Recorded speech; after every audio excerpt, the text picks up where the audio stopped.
Morning guys, morning mga idol. Welcome muli dito sa ating tutorial video. For today's video guys ay pakita ko po sa inyo kung paano gumawa ng isang ori ng isang bulaklak.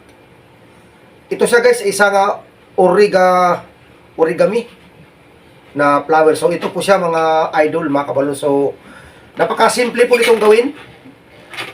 Ito po yung kanyang ilalim. So samahan niyo po guys sa aking paggawa at sana ay makagawa rin po kayo ng ganitong klaseng kaganda ng origami flower. Ang aking pong gagamitin na kulay ay kulay blue and violet. So sana guys ay inyo po itong masundan para makagawa rin po tayo ng ating sariling flower plant na origami. So let's start. So una guys is yung ating blue, ang ating unang gagawin. So una guys is 3 finger bubble. Tapos isang pinch twist.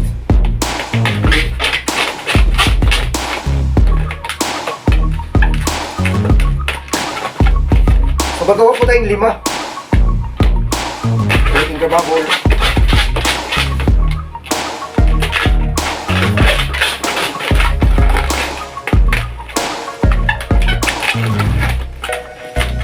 Other 3 finger bubbles.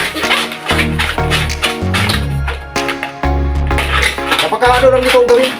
Simple. So, kayang-kayang gawin kahit tayo lang ay nagsisimula pa lang mag-balloon twist. So, napakaganda po nito mga kabalons, mga idol. Pag tayo nasa bahay, pag oras po natin tulad ng araw ng linggo. Maganda po itong banding sa ating mga anak para mas bata, mas maganda po na natutunan po sila ng ganito. Darating yung panahon, pwede nila itong pagkakakitaan.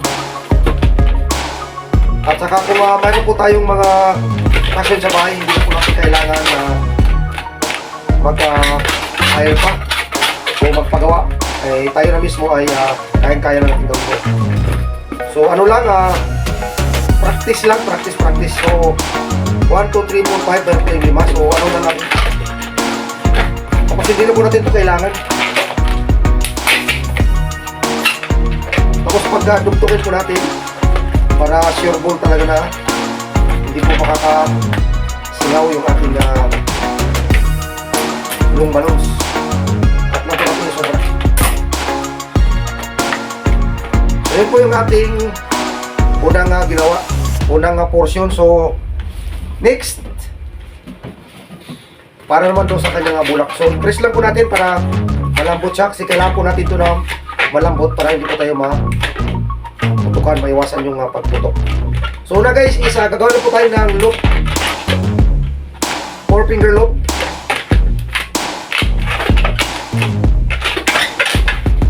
So balik gagawa po tayo ng 5 piraso.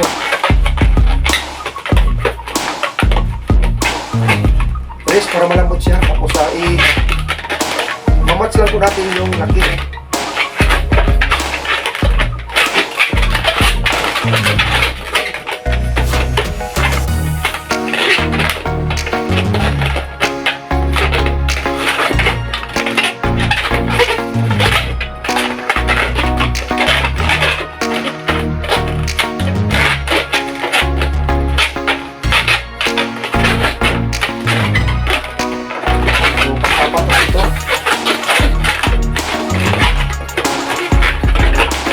Last.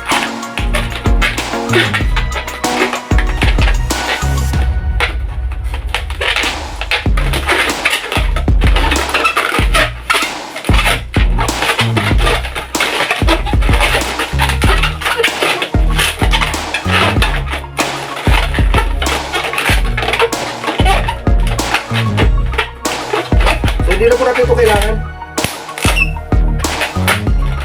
Tapos tali lang sa gitna para walang kawala yung hangin.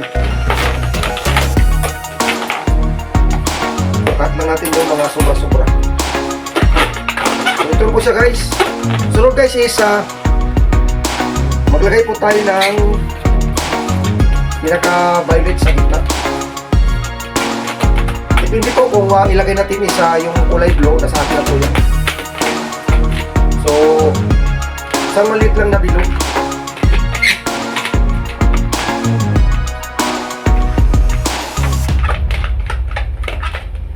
Tapos ikot lang po natin.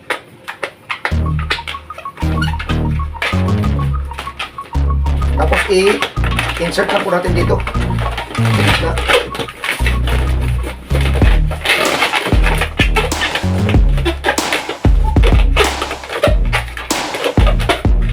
So next guys, i-pasok natin to dito. Tapos isa-isa po natin papasok yung kulay blue dito sa kulay violet. So ganun lang po, napaka simple. So subukan nyo rin mga idol, no? Para tulong na tayo gumawa ng ating mga design balloons. Napaka simple lang naman ito.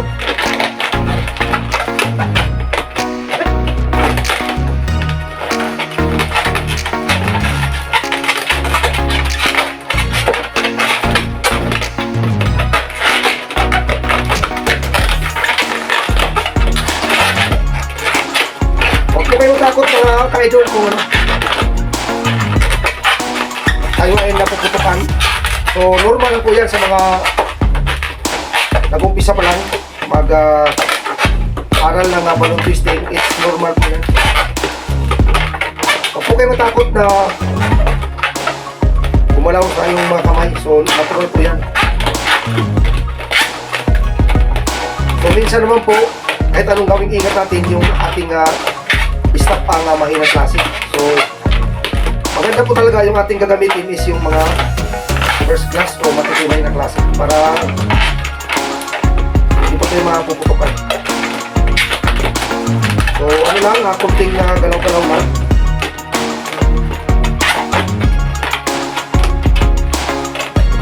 So ayan po siya guys, no? Napakaganda po niyang tingnan ng ating origami na isang uri ng bulaklak. So dito guys, depende po sa atin kung papalitan natin ito.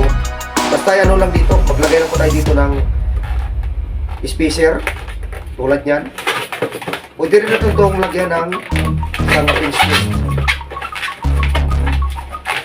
So pwede rin isang ganyan, diba? Or pwede natin itong gawing flower bouquet. So gagawa pa tayo ng siguro mga 5 ganito. Tapos lalagyan po natin dito ng ribbon. So instant mayroon agad tayong napagandang balloon na flower design na pang decoration po. Kung mayroon po tayong mga okasyon sa ating mga bahay, so hindi na po ito mahirapan maghanap pa ng gagawa dahil tayo mismo ay kaya na po natin gawin. So yun lang guys, no? At sana ay inyo pong nasundan ang ating paggawa ng origami flower. So subukan nyo guys, napakabilis, napakadaling gawin. So yun lang guys, at salamat sa inyong pagsama unang umpisa ng aking video ito. At sana ay inyo itong nagustuhan yung aking paraan ng paggawa. At maraming salamat po muli at advance happy Valentine's po sa ating at dito naman guys, pwede po natin itong cut dito. So kunin lang po natin yung saktong haba. Tapos pwede po natin putulin.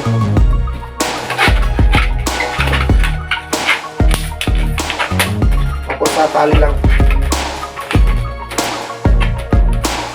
So napakasimple, napakabilis gawin at napakaganda pa ng klase ng ating bulaklak. So thank you for watching at sana ay mayroon po tayong natutunan dito sa ating tutorial video na paano gumawa ng isang origami flower design. So, at sana ay makita-kita po tayo sa aking susunod na mga upload videos. Maraming salamat po muli at isang magandang umaga po at advance Happy Valentine's po mga idol, mga kabalons. Yan, peace out.